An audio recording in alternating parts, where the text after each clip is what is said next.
বর্তমান পৃথিবীর মধ্যে সবচাইতে বড় অসহায় হলো ফিলিস্তিনের জনগণ। এই ফিলিস্তিনি জনগণ সম্পর্কে কথা বলেছেন কলম্বিয়ার প্রধানমন্ত্রী, আমেরিকার বিরুদ্ধে কথা বলেছেন। কিন্তু আদৌ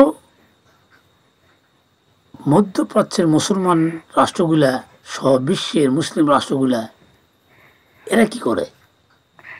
এরা করেটা কি?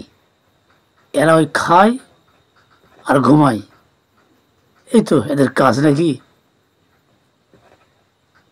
বিশ্বের মধ্যে অন্য জাতিরা যদি ফিলিস্তিনি রাষ্ট্রের জন্য কথা বলে, কাজ করে,